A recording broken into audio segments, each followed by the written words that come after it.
Good morning to all of you. Welcome to Legal Matters by Sai Babu Sunkara. ఈ వీడియోలో మనం ఒక మనిషి తన మీద ఉన్నటువంటి క్రిమినల్ కేసెస్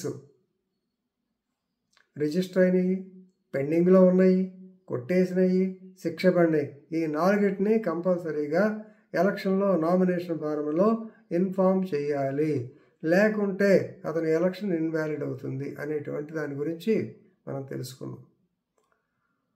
సహజంగా ఈ నామినేషన్ ఫామ్ ఫిలప్ చేసేటప్పుడు దాంట్లో ఉన్నటువంటి ఎడిటర్లో మీ మీద ఏమన్నా కేసులు రిజిస్టర్ అయినాయా, మీ మీద కేసులు ఏమైనా పెండింగ్ ఉన్నాయా, అలాగే మీ మీద ఇట్లా ఈ 2-3 అడుగుతారు.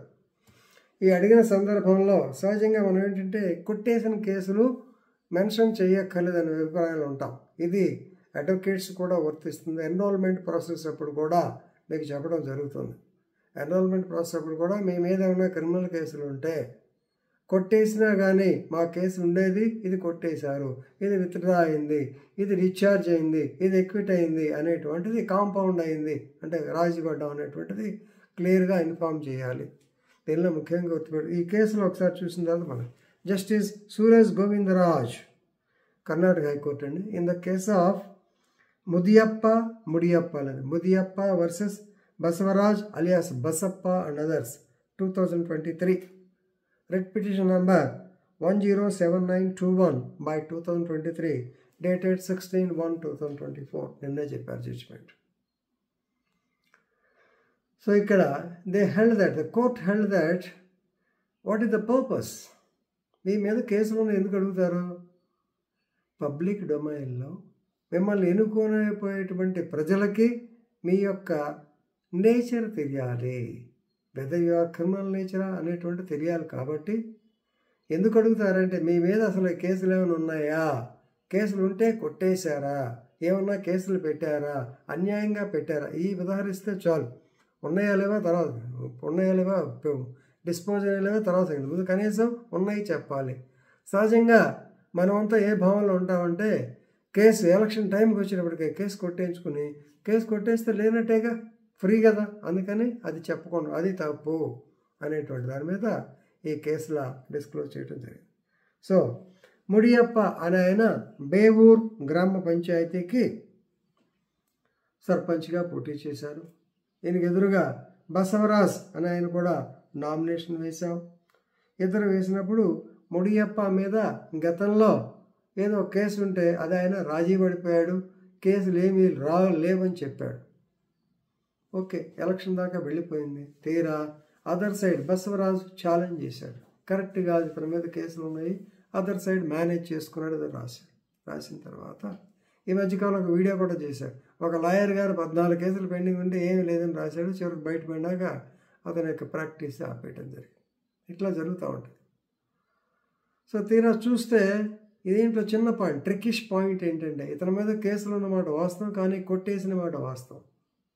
కానీ గౌరవనీయ హైకోర్టు ఏం చెప్పిందంటే పర్పస్, ఎందుకు, object behind the criminal nature ఇది, నీ మీద ఏం కేసులు ఉన్నాయో ప్రజలకి తెలియాలి, ఎలాంటి కేసులో తెలియాలి. ప్రజల్ని ఎన్నుకోవాలంటే representation of the people's act ప్రకారం ఎన్నుకోవాలి అనుకుంటే ఖచ్చితంగా నీ యొక్క కేసులు తెలియాలి. కాబట్టి irrespective of whether they were acquitted, discharged, quashed, 482 కింద వెళ్తుంటారు కొంతమంది క్వాష్మెంట్కి. సో ఏం జరిగినా సరే అన్నిటినీ గురించి మెన్షన్ చేయాలి, చేయకపోతే నేరము, అదే అన్నమాట. సో కాబట్టి ఈయన ఎంతసేపు ముడియప్ప ఏం చేస్తా, ఈ ఆర్గ్యూడ్ దట్ ఏమండి నేను గెలిచిన తర్వాత కూడా ఉంటాయా, ప్రజలు నన్ను ఒప్పుకున్నారు కదా గెలిచాను. No, court did not agree. Whether you are convicted, you are pending, you are acquitted, disclosure is 100% necessary అని మంచి కేసులో ఒకటి చెప్పింది. Democratic union of India versus association for democratic reforms and another. కాబట్టి దీనిలో కనీసం mere fact of filing complaint and criminal proceeding would suffice. నా మీద కేసు వేశారు, ఏమైందో నాకు గుర్తులేదని చెప్పినా పర్వాలేదు. దీనిలో ప్రాక్టికల్గా నేను చూశాను, కొంతమంది కేసులు గుర్తుండవు, మర్చిపోతారు. ఏదో కేసు ఉంటుంది, వెళ్తారు వస్తారు, ఆ టైంకి వచ్చినప్పటికి ఏమైనా నీ మీద కేసులు ఏం లేవు అని చెప్తారు. అది కూడా ఇబ్బందికరమైన పరిస్థితి. కాబట్టి వెరిఫై చేసుకొని, ఎందుకంటే పోటీ చేసేవాళ్ళు సడన్గా దిగలవు పోటీలోకి, ఖచ్చితంగా ముందు నుంచి ప్రిపేర్ చేసుకుంటారు. కొంచెం ఆలోచించి మన మీద కేసులు ఏమున్నాయా అనేటువంటి కూడా చేసుకోవడం మంచిది.